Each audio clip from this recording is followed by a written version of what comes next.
they don't play. Read the hard way. It happened once before. Welcome back to another episode of Three the Hard Way. I'm here, Tariq Rashad. My boy, Married Man Rob. Devastated John. Devastated John. Heartbreaking John. We know why, but we're going to get into it a little bit later. We got some NFL news, some NBA frenzy. Playoff basketball is at its peak right now. NFL just started. Got some U.S. Open, some college football, some baseball. So we're going to jump right into it, man. The first week of the NFL season has just passed. Second week on its way. And is what we wanted to see. Some stands had fans in them. Most didn't, following safety precautions, at least for the fans. You know, like Florida and Kansas City, pretty much about it. Yep. But it was a big week. Some standouts, some surprises, some disappointments, some eyebrow raises. Anybody stand out? Surprises to you guys? Anything you want to talk about the first week of the NFL season? Listen, I feel like I've been listening to a lot of Jalen and Jacoby this week. They're very big on giving the people what they want. And I feel like the people really want to hear what Mr. Big Blue got to say for week one. Mr. Daniel Jones and Lorenzo Carter breakouts. And what you looking at week one? Who had a good game? What? Darius Slayton had a good game. He had a good TDs. catch. Okay. He had some TDs, man. He found his way in the end zone. More points than anybody else scored for the Giants. I mean, Saquon, it was tough watching that game. Only 6 yards on 15 carries. Daniel Jones had some opportunities to turn the ball over, which has been a consistent theme. But he actually looked good when he was moving the ball down the field. It's just that he got to learn how to not turn the ball over and take the three, man. Just take the three. But standouts for me outside of that. I can't switch over? Nope. You're going to touch a little bit more about why Saquon Barkley had less rushing yards than Daniel Jones. Then attempts. The offensive line looked bad. They look bad. And that Steelers defense looked dang good.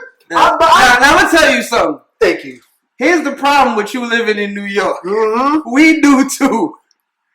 We've been hearing this for years. The offensive line is bad. The offensive line is bad. We're a championship team. But the offensive line is bad. It's Eli's fault. But the offensive line is bad. Daniel Jones is turning over. The offensive line is bad. Well, now our running back, who used to dance behind the line because the offensive line is bad, now couldn't even do that. I mean, this is the year? When you are literally... We have you on the show talking like this is the year. When you are literally getting hit, when you're getting the ball, what you want me to do? Like, I've seen people get in the backfield before, and I've seen Saquon Barkley be able to dance out of it. That game, it was literally set, cut, handle, hit. Literally. So that's how it works. With that being said, I said Daniel Jones looked good. He just has to learn how to not turn the ball over. That play with Burt Dupree when we was in field goal range, he could have easily ran and dove, or he could have easily just kind of threw the ball out of bounds. Or take a I actually think he was trying to throw it out the back of the end zone. Because later on in the game, it was the same bootleg, and instead of trying to throw it out the back of the end zone, he just threw it out of bounds right in front of himself. Mm-hmm. Rookie mistake. Not rookie mistake. He's not a rookie anymore. Yeah, but I got a question for you, amateur John. mistake. I'm sorry. But you Donald Trumping around the big glaring issue, and if this is the glaring issue, then Daniel Jones is great, is decent, but it won't matter. So is Derek Carr before he was sacked 60 times in a season. Saquon Barkley was drafted to my team number 1 by mistake because I was late on my fantasy draft, one of my fantasy drafts. And he's gonna give me nothing at that rate with the offensive line like that. There's no way you guys can win. LA missed. Sorry, wrong team. But there's no way you guys can win like that. There's no way you guys can win with the offensive line like that, and it's been like that for 4 years. But I also think that some of that is play calling. I've seen other teams with not as great offensive lines, but they know how to have receivers chip, or they do screen routes, stuff like that to get you open and scheme you open. So it's a couple of things, and like it's new, right? I think they moved the ball well the first drive, and you see when Daniel Jones had time, he was able to throw a touchdown and move the ball up the field. So we just we gotta clean some things up offensively, and we gotta see what happens next week. Wow. My standout for this week is Russell Wilson. 31, pass completion, 35. When he missed four, he threw 4 touchdowns, bro. And I mean, they literally, I was saying this last week or the week before, I'm like, I feel like Russell Wilson's going to have a good year. And I also said DK Metcalf was going to have a good year. And he had a decent year. He had a decent game, 5 catches, 91 yards and a touchdown, 95 yards and a touchdown. Man was out there balling. So, that was my standout more or less. The Seahawks, that game kind of opened my eyes. Quick question for you, John. Yes or no? There's a movement going on around the NFL. It's quote-unquote, let Russ cook. Let him cook, baby. Are you for let Russ cook? Let him cook. Put it in the pot. Let it stir. Let it stew. Okay. Squeeze. Cool. I'm going to stay in that division. And I think this is the toughest division in the NFL. I wouldn't be surprised if there's 3 teams that make the playoffs out of this division. But my standout player for week 1, going into, what was they playing the Vegas? San Francisco, getting the dub on the ground, in the air, how you want it. My boy, Kyler Murray, looking like young Patty out, boy. I'm so happy I drafted him up in my fantasy team. But 91 rushing yards is amazing. He really led his team in rushing yards. Traditionally, you would say that's a bad thing when your quarterback leads the team in rushing yards. But I mean, if you're throwing it 40 times and you still getting 90 yards from the quarterback, and you get the come from behind W, listen, I can't ask for much more than from my boy's second-year standout, Kyler Murray. And he already had chemistry with DeAndre Hopkins. Career high in catches. Amazing. I'm gonna go somewhere. I love being controversial on this show. That's kind of one of the reasons why I do it. So I can argue with you guys and be as devil's advocate as possible. And last week we was talking about standout teams, breakout teams, teams that we weren't expecting to do much, or players that we weren't expecting to do much. And Rob, you brought up Nick Foles. You said on the show, Nick Foles is going to take Mitch Trubisky's job. Mitch Trubisky looked over at you and said, "Not on my watch. Not on my watch." He said that the last 15 minutes of the game. Before then, he was sweating bullets. Hey, that's when it matters most. You're 21 right. in the fourth quarter, come back from behind. Detroit, I gotta stop doing this. Detroit is known for long. Most importantly, 3 touchdowns, 0 interceptions. It's big because, like you said, he came from behind, and we watched a lot of games last year. By the time the second half came, everybody's Allen Robinson's walking like this, and Mitch Trubisky is looking confused, kind of like a rookie quarterback, and the running game isn't really doing anything. This week, down by double digits, fourth quarter, come back, wins the game. I'm happy to see Mitch Trubisky in that type of role and show himself. I don't believe in him. I don't believe in him. I don't believe in him. Who's good? Surprise. Almost fell y'all out my chair. Surprise. Like me falling, Mitch Trubisky. Dang. You got sacked one time for 28 yards. Yeah, man. Mitch definitely showed the heart of a champion in that one. I just don't know what's going on with the Bears right now. I'm still riding their coattails. They're my preseason breakout. But I want to see more out of their defense. They really kind of let me down last week. Not gonna lie to you.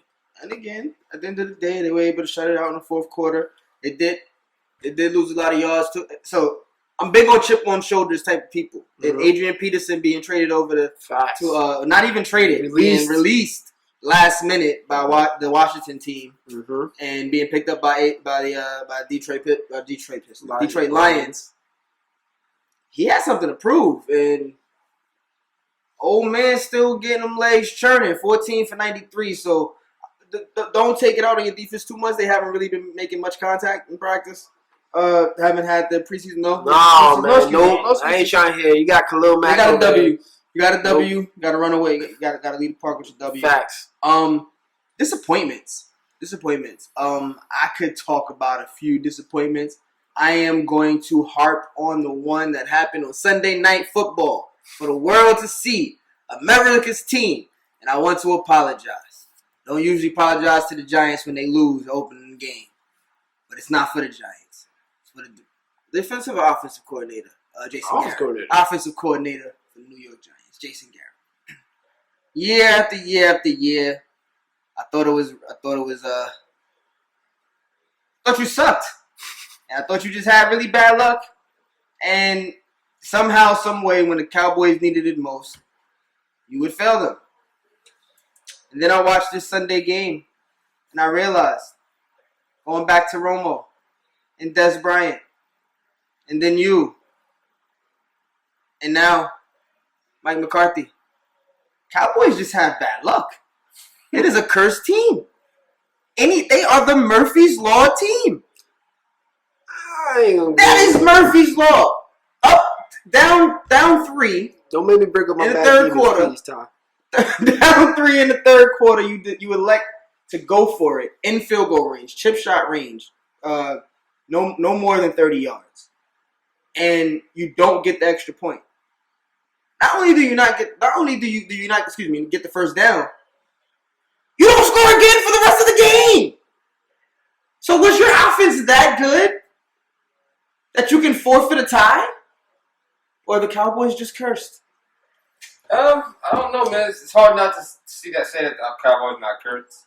Because even at the end of the game was a controversial call that could have went 50-50 either way. Shout out to Jalen Ramsey on that acting job. Yeah. Oh, yeah. He put out his best Kyle Lowry Marcus Smart. Yep. He's definitely been watching NBA playoffs. Yep. So, I don't think for the record, I don't believe that was a pass interference. From the Des Bryant catch that wasn't a catch. To Tony Romo. Butt fumble, interceptions, stuff like that. I mean, not butt fumble, but fumbling the snap. Oh, yeah. On the field goal extra point. You know, it's just been a rough couple of years for the Cowboys. Couple decades, bro. Cowboys. Oh, man. So I don't even think that's bad luck, though, bro. I think that's bad coaching. Like, McCarthy should have kicked the field goal. And then you don't have to rely on a one-play Hail Mary to Michael Gallup on a questionable call. Right? You can get yourself a field goal range. You don't have to get a touchdown. Yeah, but what if that call isn't made? We'll be having a different conversation right now. That call isn't made. We go back to the same conversation. We'd be having the same conversation because what we would have said was, and to send it into overtime, Mike McCarthy took the same field goal that would have won the game. And he had taken it earlier. Listen, we gotta take the points for that kid, especially in the regular, man. I'm big on 4th and 1, 4th and 2, 4th and 3. If you got the offense and you think you can do it, go for it. Sean McVay went for it a few times in that game, but not when you have points. You don't leave points on the board. I mean, I can see if it was a tough field goal. This is a brand new stadium. This is a brand new indoor stadium. Come on, son. So Mike McCarthy and the Cowboys and that debacle was my disappointment. What about you guys? I'll tell you, my week 1 disappointment is the New York Giants offensive line. No, I'm just like that was before Sunday night. It was only 3 games left. Before Sunday night's game, that was my disappointment. Nah, man. Yeah, I saw that. I kind of tried to be objective this year in my views of certain teams and like new beginnings and new places. And I kind of made a streak the cash wager on the Tampa Bay Buccaneers. And Tom Brady broke my heart once again. I don't know what's going on. He killed me. He broke my heart. Listen, Saints are not a good defensive team. I'm going to sit here and tell you this right now. That is not the strength of their football team. Is not defense. However, they made Tom Brady look very, very, very regular out there. My man threw 2 picks and fumbled another time. Granted, he got the fumble back, but 3 potential turnovers from Tom Brady in the game? Listen, that's kind of crazy. He needs to change his name to Thomas Brady, if you ask me. Wow. Tom Brady retired? Tom Brady, he looked bad, man. He really looked bad. He couldn't make throws that you would expect a starting. No, forget all that. He wouldn't make throws you would expect Tom Brady to make. I'm not going to even stoop him down to no, Tom Brady, I expect you to make those throws. I expect you to be clutch. I expect you to make smart decisions and not make dumb turnovers. And he looked rattled and He didn't look like Brady, especially not on the He had weapons. 2 touchdowns, 2 passing touchdowns, and 1 rushing touchdown. So you scored 3 times. I mean, we gotta all just come to understand that this is a different Tom Brady. This is not going to be the same Tom Brady that was in New England. He doesn't have Belichick. He's not used to the system. He has to get adjusted to that. So am I disappointed? Yeah. But is it like I'm like crushed? No, I'm not crushed. Because I think he's gonna have a bounce back game next week. He better. I don't think that's I don't even think it's a better bounce back game thing for Tom Brady next week. I just think that he has to continue to improve and gel with his team. Mm-hmm. Offensively, they have all the weapons. All the weapons in the world. Silver lining, Ronald Jones looked great. That's the only silver lining. Defensively, my standout player looked amazing. Levante David kept him in the game. And for perspective, it's a division game. The Saints and Buccaneers played twice last year, and the Buccaneers scored 24 and 17. And let's not forget Jameis Winston threw 30 touchdowns. So division teams know each other. Jameis Winston was on the sideline of the Saints last year. At the end of the year, going into the offseason, Jameis Winston said he didn't know any of the playbook or anything like that. He wasn't being taught. But he's on the sideline of the Saints, helping out with the plays, helping out with the division, the strategy. Hold on. I'm not. How many points the Buccaneers scored on Sunday? 23. How many points Jameis Winston scored on last year? 24 and 17. So you telling me that if Jameis Winston-led offense is going to score more points to the top? Like, just realize what you just said. I'm not gonna get into the technicalities of an extra point because Tom Brady doesn't score that point. But what I am saying is I'm not pressed on Tom Brady not being completely fluent with his team. This is the level that we rate him on. The man has 2 throwing touchdowns and 1 rushing touchdown, and we know that he was trash. That's the level of trash. That's Tom Brady's trash. So if that's his trash, if that's how we're criticizing him and we're disappointed in week 1, I'm not pressed. Like I said before, the Saints are a Super Bowl contending team just like the Buccaneers. I'm pretty sure they will see each other. They definitely see each other down the road and play. I would give you that if he didn't have 2 all-pro receivers, a retirement, a tight end that came out of retirement, so 2 other great. So outside of winning, what do you have to do? Throw 5 touchdowns a game? I want you to not turn it over 2 times. Okay. I want you to not fumble it another time. I want him to be better too. I'm not letting him off. I want him to be better too. I've seen some bad throws. I've seen some completely errant throws. Even the pick 6 was thrown behind the receiver. However, I am not pressed. At best, my eyebrow is twitching. It's not raised. I watched Tom Brady and the New England Patriots go 1-2 multiple years.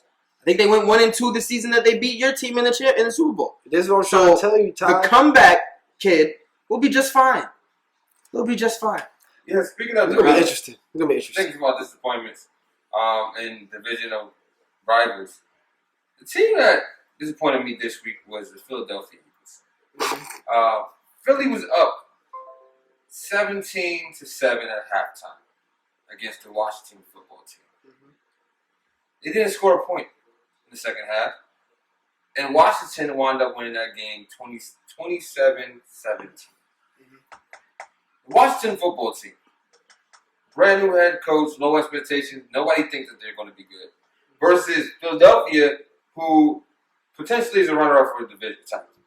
To who? Not to me. To me. Not to you. To me. That's what you said last week. Oh no, you counted Dallas. Who you counted? Dallas out. You said I counted Dallas out. And boy, was I right. Now I counted Dallas out. And when I counted Philly out first week, I counted Philly out too. I'm not so done. But go ahead, continue. I thought this was a game. If you look at the books, a lot of people had Philadelphia winning, and they were supposed to win that game. You're not supposed to lose that game. They're not. They are not supposed to lose to the Washington football team with a rookie quarterback, second-year quarterback in Dwayne Haskins not proving himself. He actually had a good game that game. But he wasn't? Motivational halftime speech. They were first draft pick. Yeah. He was the first round. You thought he wasn't? He ain't forget how last season started? I didn't forget. Alex Smith is I back. was about to say. It's pressure now. Alex Smith is back. Case Keenum was behind him, but Case Keenum didn't look good last year. I think the difference. They started off 0-7 or 0-8 or something like that. But I gotta give Washington credit because their defense looked really good in the second half. And Washington prized himself on his defense. And Ron Rivera has come in and changed that culture. Shout out to Ron Ron Rivera Rivera. prized himself on defense. Yep. So I'm really excited to see what they're gonna do.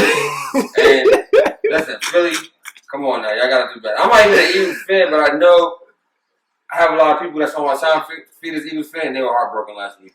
It was really disappointing. Ain't nothing like an Eagles fan football, man. Nah, man, they Like are Eagles one of fan. a kind in Philly all fans. sports. In all sports. Yeah, Philly fans. In all different. sports.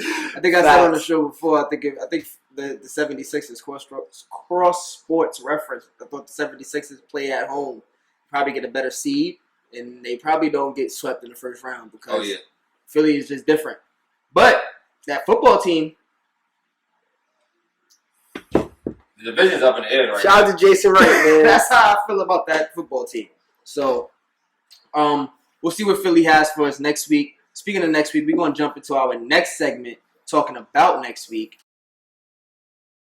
Be the hard way. All right, y'all. We're going to jump into some NBA news, man. Yep. We're going to jump into some NBA news. And the boys from Denver, they gonna shot the world like the boys from Michigan. Jamal Murray, the Joker, Outlast, who were destined from the very beginning of the season, just lost. And go ahead, Rob, add to it. Go ahead, Tom. Go ahead. Since they followed him around from Toronto to LA. Since they sold a future to Oklahoma City. You get a draft pick. You get a draft pick. You get a draft pick. To 6th man of the year so many times that they had to give it to his teammate Lou Will and Montrezl Harrell. Lemon Pepper. Who else on that team? Mr. All-Team First Defense. First team, Mr. 94 feet. Russell said that man just be running around making y'all think he'd do something. Russell was also out the playoffs. We're going to talk about him a little bit later. To rookies, Landry Shamet. Man, the whole Clippers team from top to bottom, on paper, was supposed to be holding the Larry O.B. Damn, going to the finals. On paper, the Clippers are supposed to win the finals. Many analysts, including some on our show, had the Clippers winning the finals. I said it. I had the Clippers going to the finals. Me and my boy Christian Winfield argue week after week. Christian, you ain't off the hook either. Argue week after week. Every time JaMychal Green did something, I got a text message. I ain't getting no text message them last 3 games. Nah, I got one after game 7. Said, bruh. Listen, man. What happened? It just was to the second round Dynasty Clippers.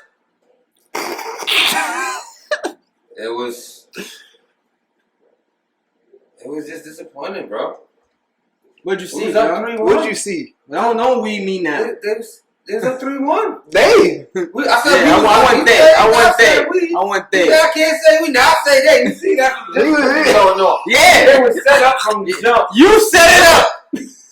Listen. You rooted for them. Listen. What happened? I was wrong. Okay. Okay. I was wrong. I thought Kawhi Leonard coming off an MVP season. What MVP? Finals MVP? Finals MVP season.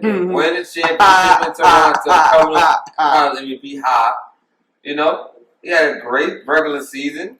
You know? And then in the playoffs, he was doing good. It was up 3-1. They just couldn't close the deal. See? Clippers is cursed. That's what's going on. It makes no sense. I seen some of the worst basketball I ever seen my whole life last night. And what bothers me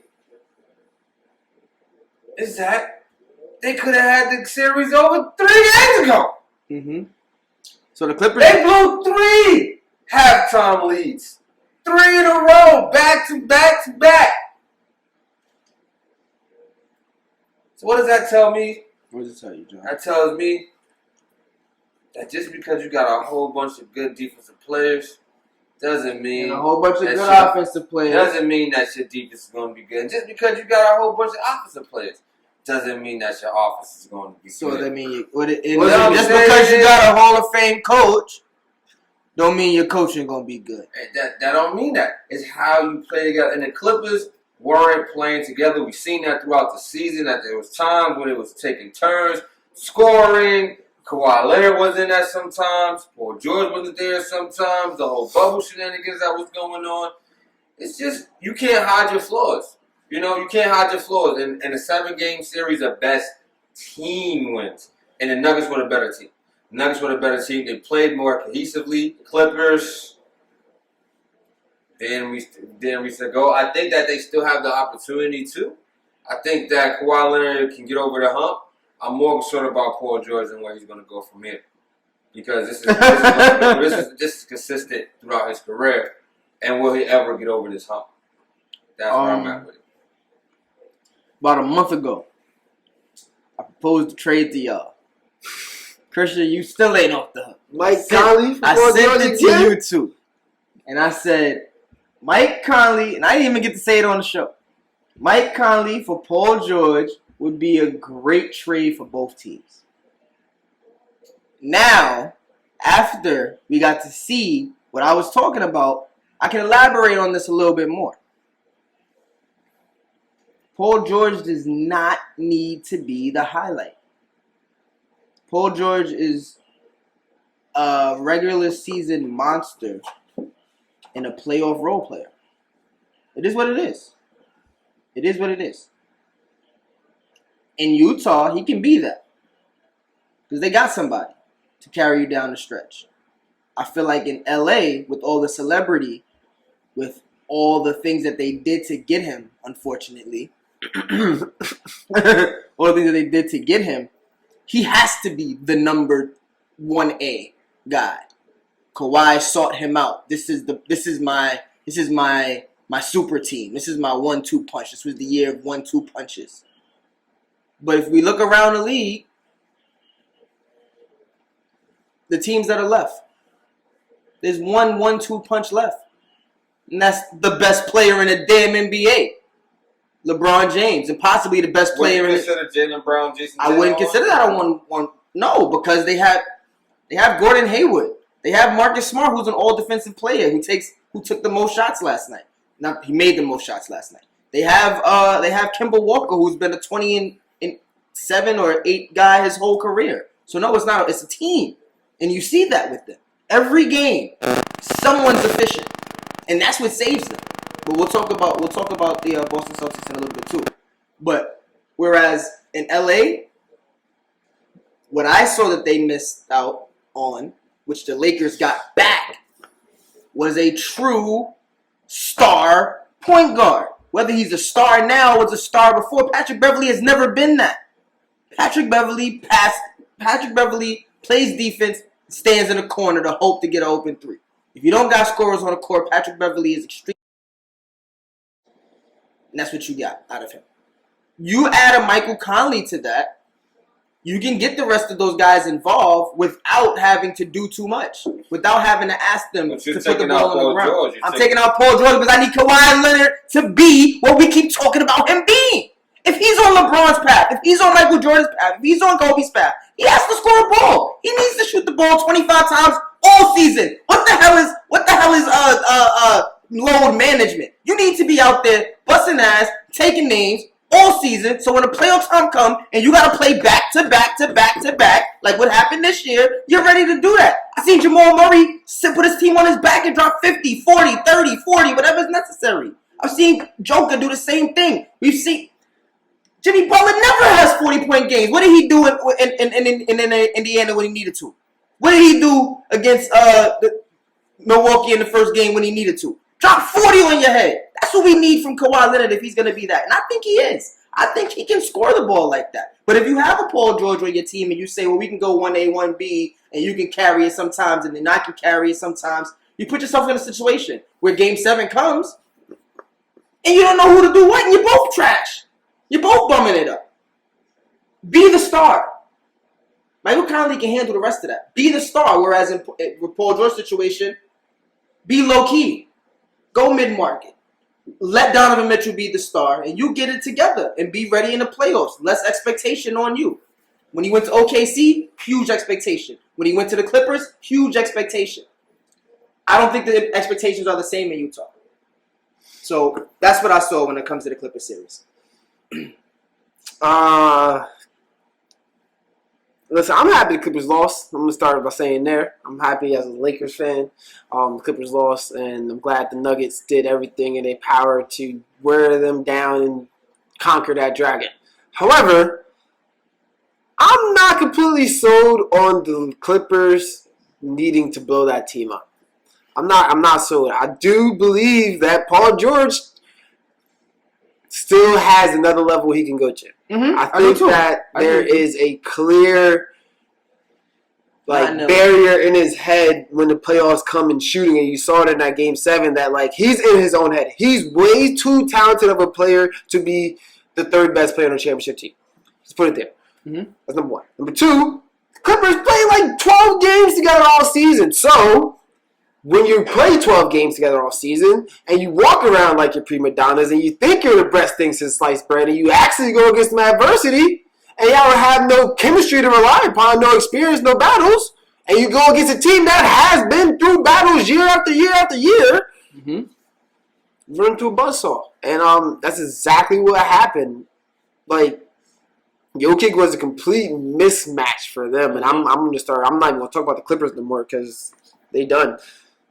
Clippers look damn good, man. Jokic, the Nuggets, sorry. Mm-hmm. The Nuggets look damn good. Jokic really just, quarterback that defense, bro. It was just okay, you're going to do this.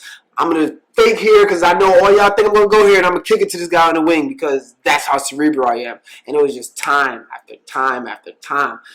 And the Clippers didn't have an answer for it. Jokic didn't play a single second. I'm saying that right now. Did. Mr. Difference Maker. And he ate Montrezl Harrell's food. Ate his food. And he played defense. So I'm going to say this right now. For triple-double here in as much as I love my Kansas products, Joel Embiid, I'm going to need to see more out of you because right now, Nikola Jokic is the best center in the NBA. Damn right. Hands down.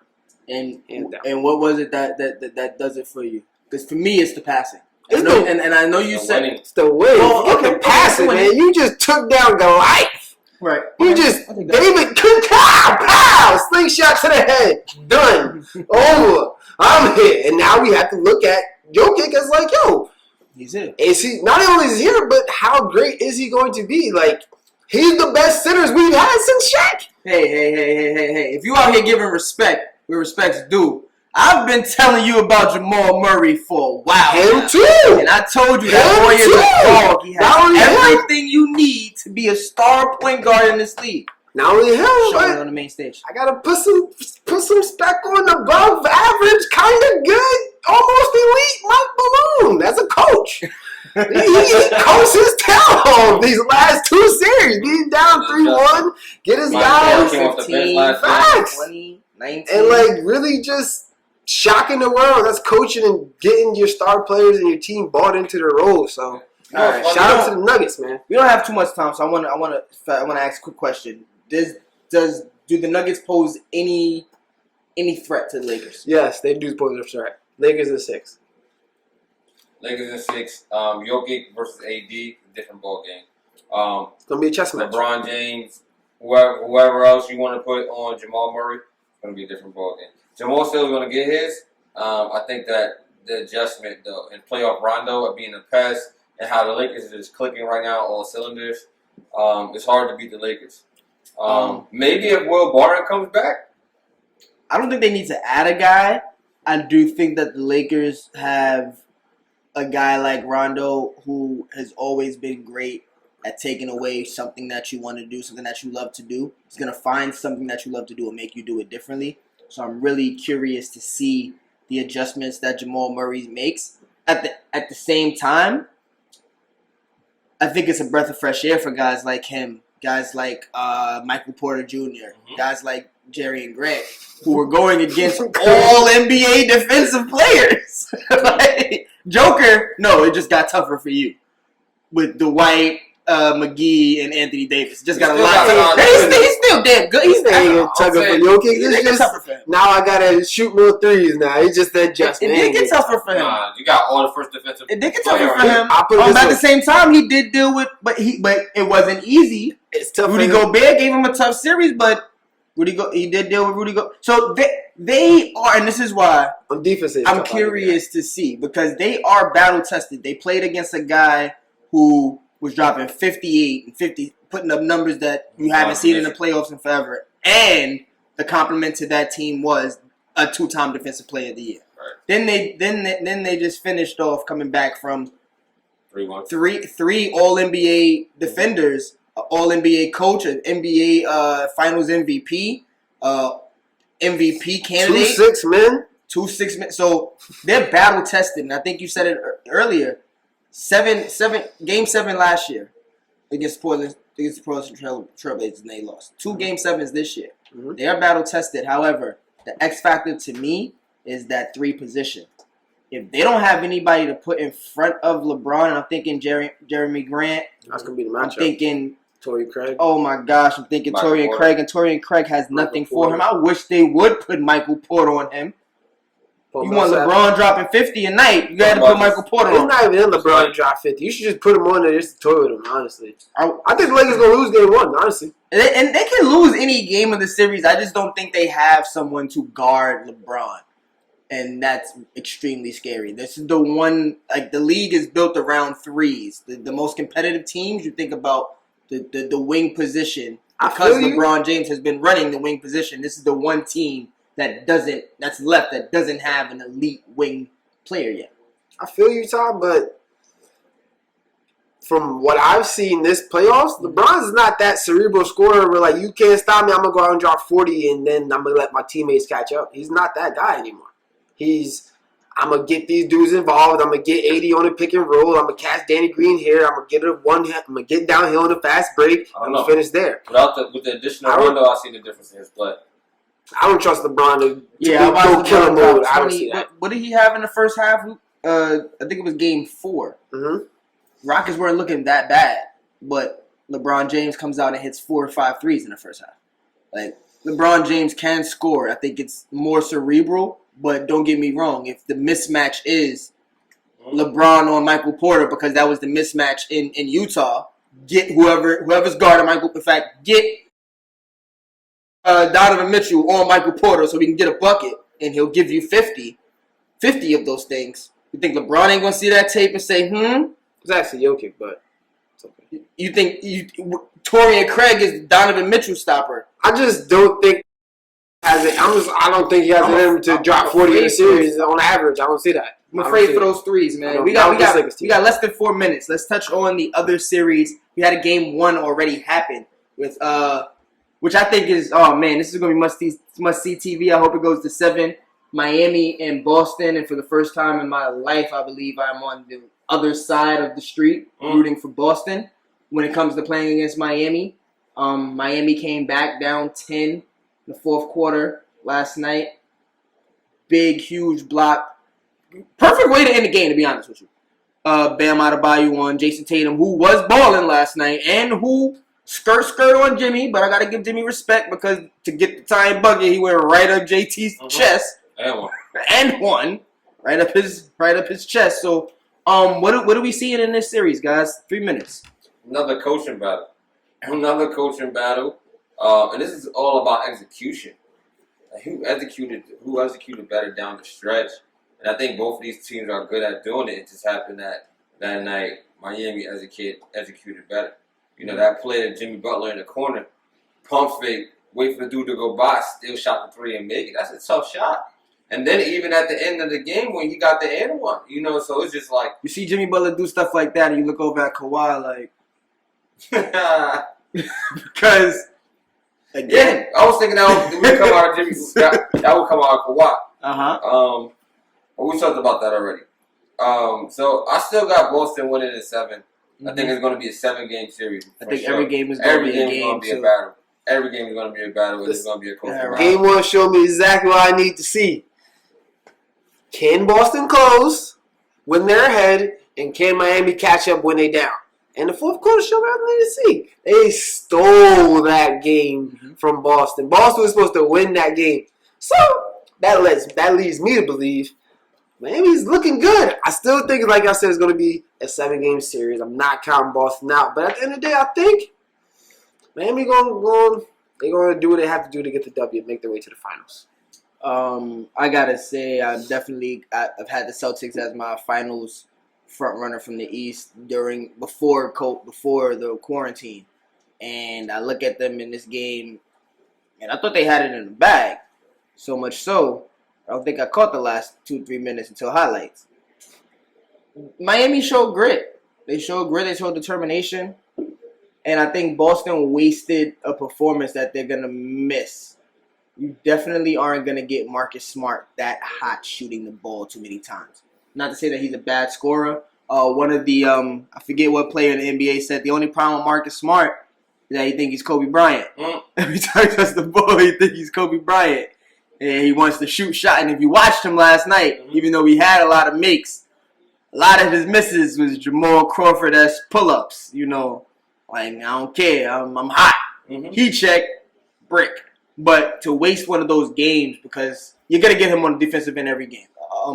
You talked about earlier how he had a good flopping call or whatever you want to call it against Derrick Jones.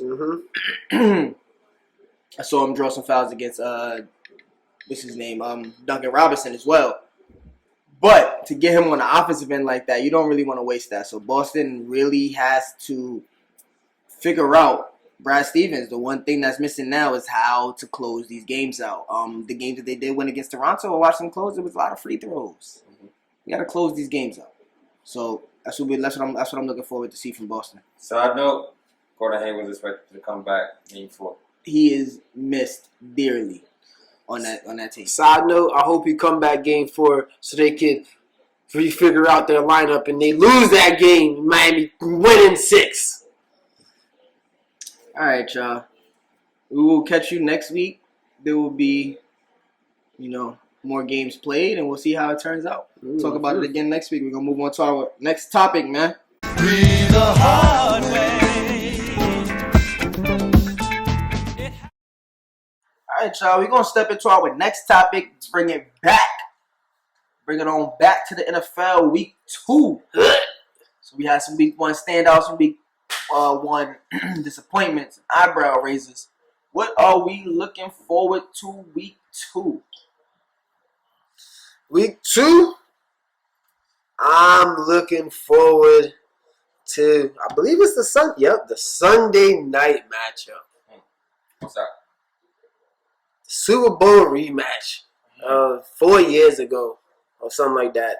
Stat check me on that one. Patriots. Dang, I might be wrong. Yeah, the Patriots versus the Seattle Seahawks, man. I'm interested to see what the Patriots offense looks like against a formidable foe defensively. No offense to the Dolphins, but they're still getting their stuff together. Seahawks already kind of have a veteran core, and they're supposed to make noise. And then I'm interested to see what Russell Wilson's going to do against Bill Belichick's defense. I am a huge Bill Belichick fan. I'm a huge Tom Brady hater, and I expect a good game between the two. And Cam looks good, man. I mean, Yeah, shout out to Cam. Cam look good. 15 rushes, 75 yards. Cam. Facts. Touchdown. 15 for Facts. 19. 15. That's what I was gonna say. 15 for 19. Efficient throwing the ball too. So their offense looks very interesting. He's still being himself, man. He's still out there being himself. He said he's trying to take his chain. I can't have my chain. Cam Newton. Cam. I am looking forward to a team that actually lost last week, but they're probably gonna lose again.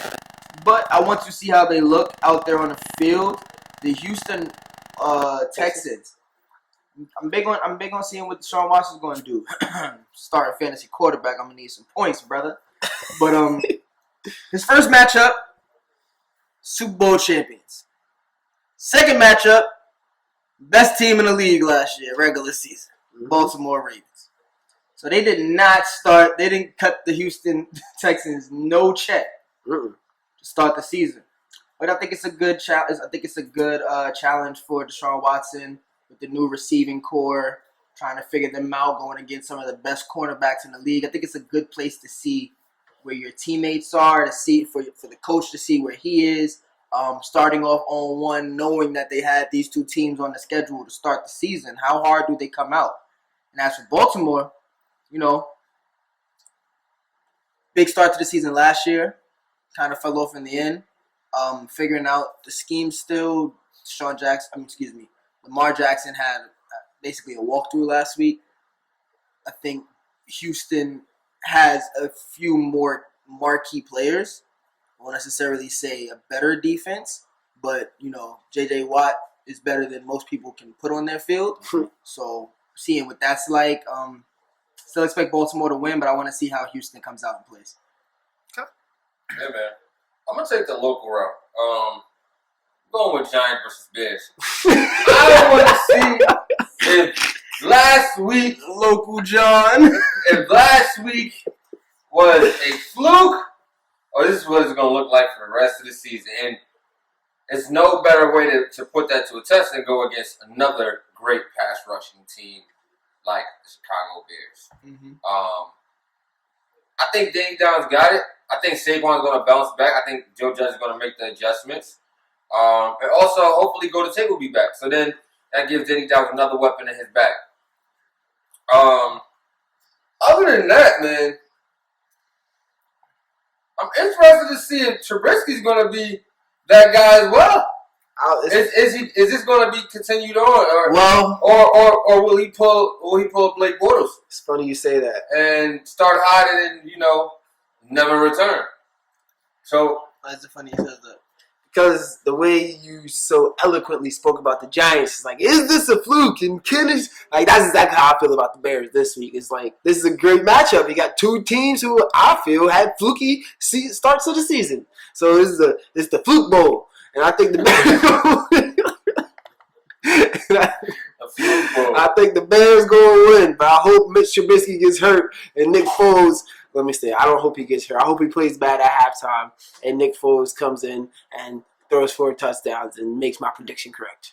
Rob don't like you no more. He don't like you no more. I want to remind you all that Mr. Trubisky was supposed to be a standout player last year. So, what I'm looking at when it comes to that game is the monsters of the Midway against that nasty Giants offensive line.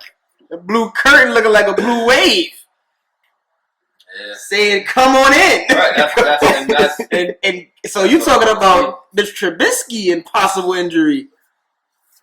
Daniel Jones got a tough one ahead of him. Yeah, they do. They better take care of that man. He better buy them offensive linemen some dinner. Some meal plans. Something. Showtime. Stars. Let them watch Power. Something. And some protein shakes. Something pre-workout. Tape. Something. Because I'm gonna let you know right now, if they do Saquon and Danny Jones like that again, the rest of the league is gonna be licking their chops. That's 2 weeks of tape. It's not a good look for them. So their chops. The Giants definitely need a bounce back game. Any specific players, anything like that you guys looking into? I'm still looking for Lorenzo Carr, man. He made some big plays last week. He doesn't stop dude on 3rd and 9. I was like, man, he got close to sacking Big Ben. It's hard to take down Big Ben. We only got 1 sack. It is hard to take down Big Ben. And that was with Leonard Williams. And it took Leonard Williams to sack him. So it's hard to take down Big Ben, man. Still had a great game last week. But I want to see how that's going to do. What the secondary is going to look like. What does the addition of Logan Ryan mean?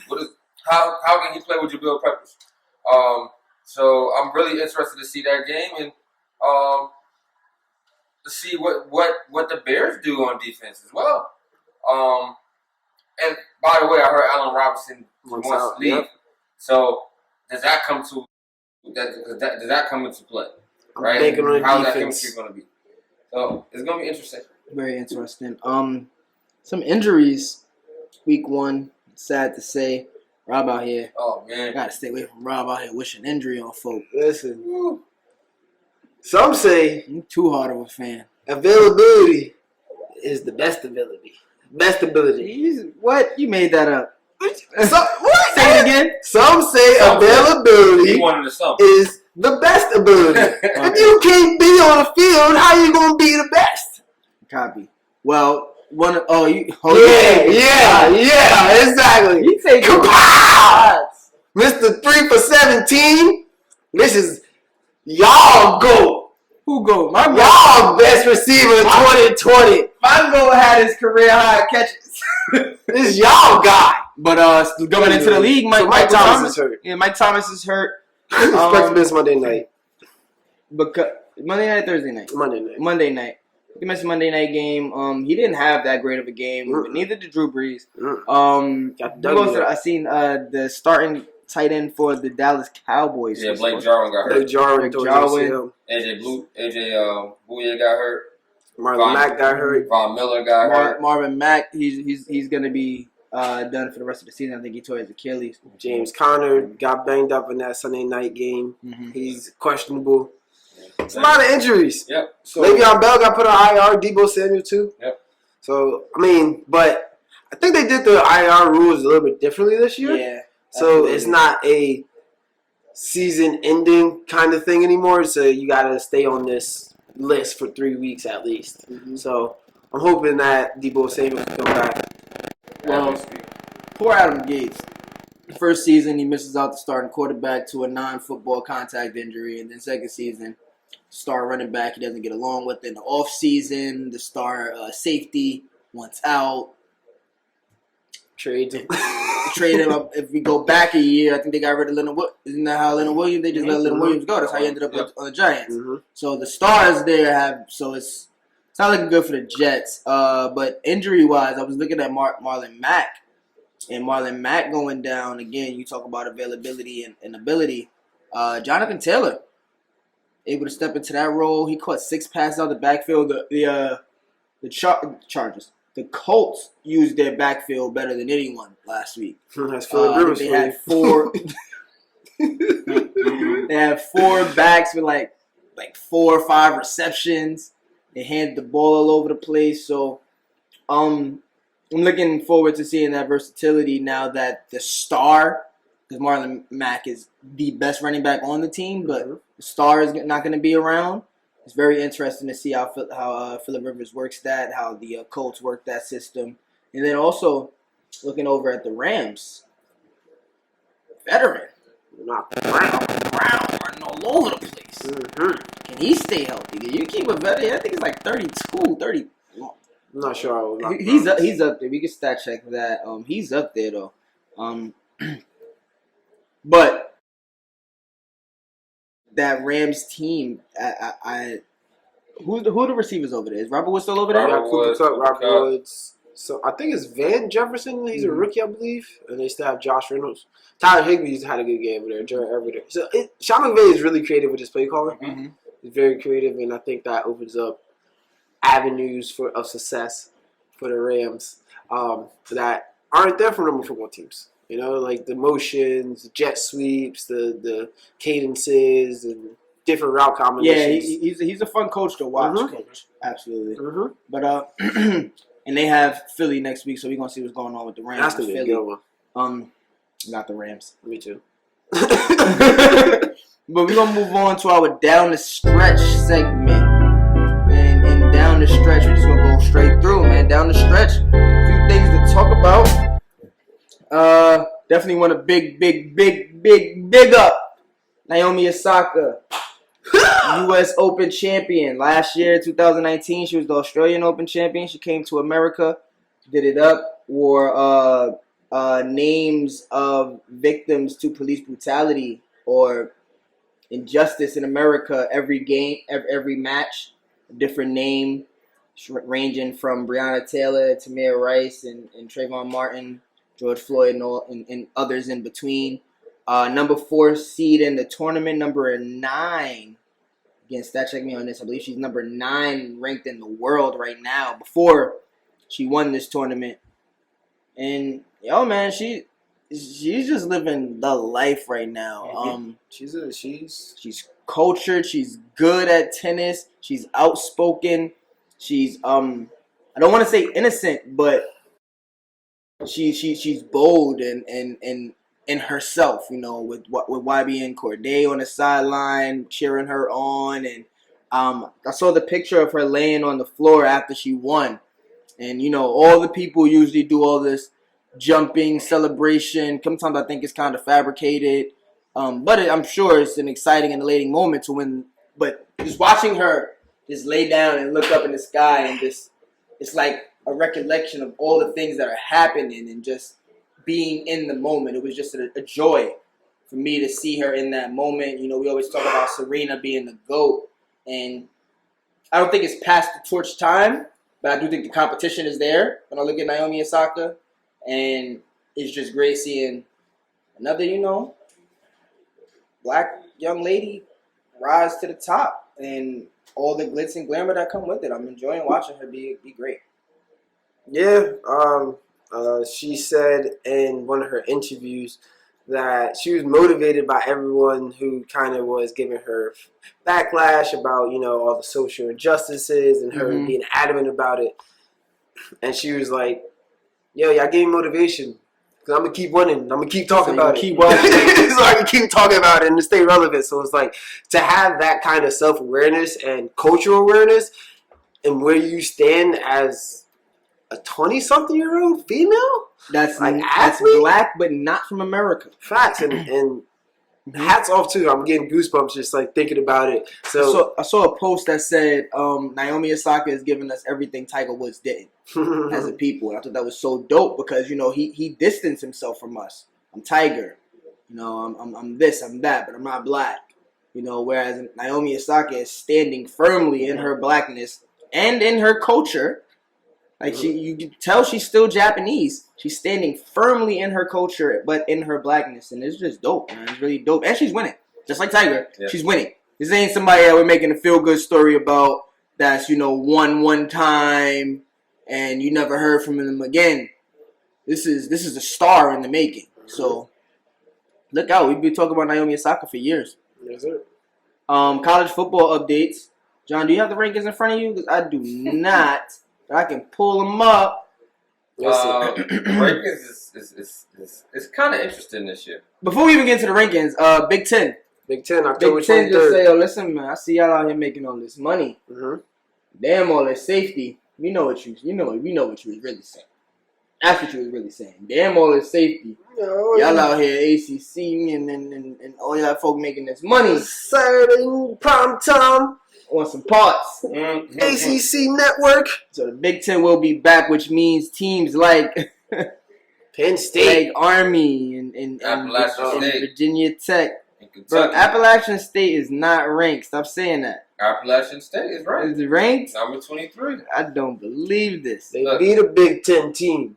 So way back in the you day. can only be ranked if you're playing. So the rankings are kind of skewed because and I don't even want to say that because it feels like we're slighting these teams that are playing. I mean, they're doing what they're supposed to do, but let's be real. We know that a majority, a strong portion of the true best competition that college football has to offer has made provisions, whether it be in the name of safety or in the name of image, to not play.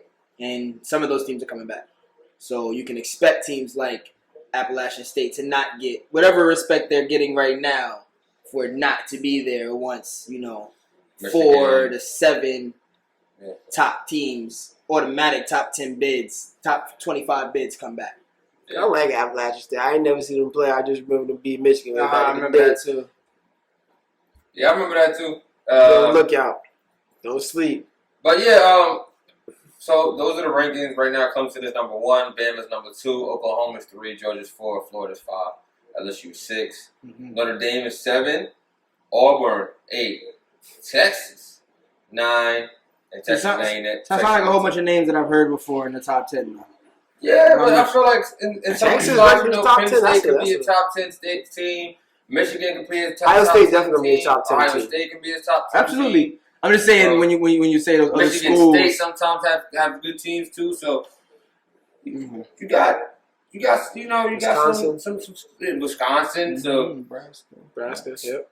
all of those teams are in the Big Ten. So it's going to be interesting to see what happens when it comes back. How they do the rankings. What does that look like? Are those teams forfeiting those games and is it 0-4? Do they start the season 0-0? Like, what does that look like? I think they have a schedule, and I think they have a schedule, and there's a committee that kind of comes up with the rankings. Not sure if it's the same committee that does the college football playoff, but I know there's a committee that kind of does the rankings. In the NBA, speaking of Texas, down in Houston, Mike D'Antoni, everybody thought he would be fired. In return, Pulled another D'Antoni. Pulled D'Antoni and said, "I'll get out the door before y'all kick me out." Yeah. And at the end of the day, D'Antoni is an amazing coach. He's already being looked at for about 4 to 5 different jobs. Philly being one on the list. The Philly job seemed after Steve Nash took the Brooklyn Nets job. It seems like Philly would be the most opportunistic when it comes to superstars. A lot of work to be done in Philly, though. Yeah. A lot of at least two contracts that may be too big to move, yet too big to keep on the roster. So, what I do like about Philly as a landing destination is you have a GM that's going to make moves and is not hesitant at pulling the trigger for giving you what you want. As he did with Mike Brown, who gave him some pieces. So it's going to be interesting to see whoever comes in and what they ask for and how that team's going to look. I'm interested in seeing Mike D'Antoni with the point guard that doesn't shoot the ball. I got a destination for Mike D'Antoni. New Orleans. Great place for him, too. They're already big on pace. The young guys have been playing pace. Got a point guard that can do it. You have a point guard that can ball lineup. And you get Amari Stoudemire back, essentially. On steroids. Yeah, you get Zion Williamson to replace Amari Stoudemire. I mean, Lonzo is no Steve Nash, but it's a very, very, very, very, very good supporting cast. He's better than I would say Brandon Ingram can be potentially what Sean Marion or Joe Johnson was to a D'Antoni type of team. So very, very interesting to see where D'Antoni lands. Still got Drew over there. But at the end of the day,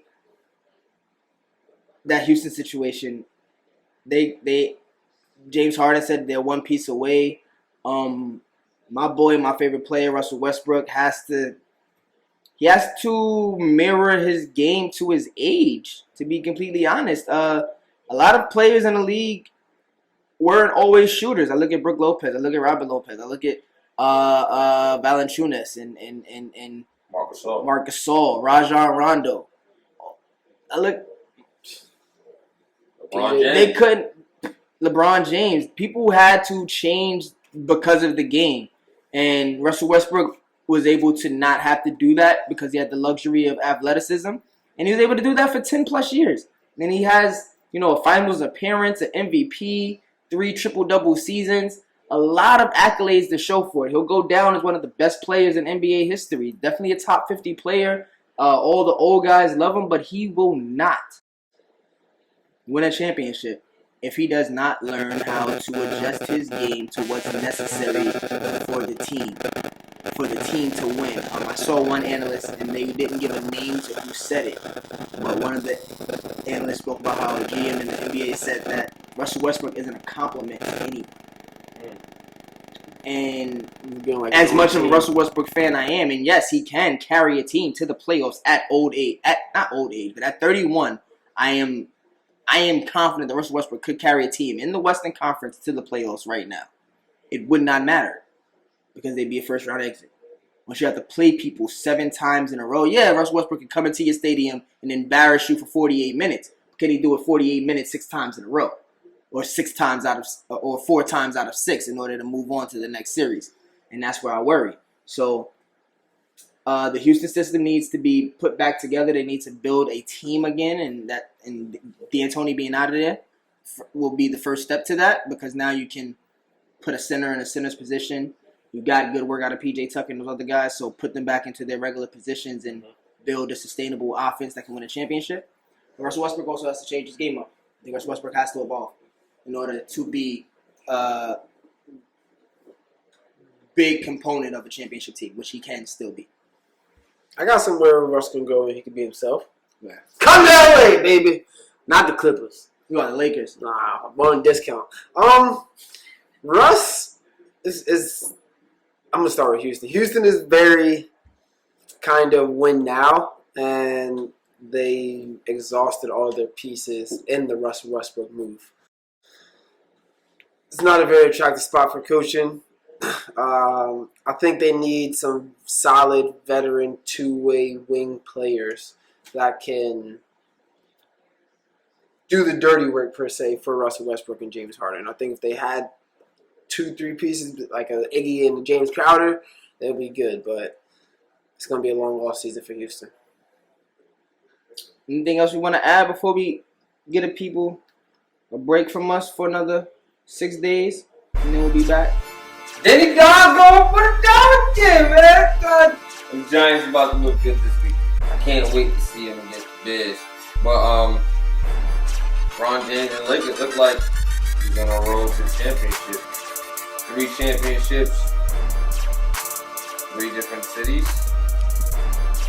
No, don't start. I got my road credits Don't even already. start, John. Rob, you anything you want to add? I know where you're going. Don't even start. Let's pump the brakes on Kawhi Leonard being in the LeBron James, Kevin Durant category. Let's just pump the brakes a little bit. I think he got to earn some stripes first. Man, I wish you would have said this earlier so I could have debated it. I don't think he has to do anything. Everybody has a stain on their record. Jordan has 1, LeBron has 1 or 2 or 3. Kobe has 1 or 2. KD has a couple. This is a stain, and adversity will prove the best of us, and we will see what the best of Kawhi Leonard will be next year. But I don't think that he needs to pump. I think he's still well on his way to that path. Last thing, I'm gonna leave you with that. Okay. So that's Be the Hallway, y'all. We will see y'all next time. Yeah. Rob on a roll credit so Now, bad. you know I want to roll credit. Not too loud.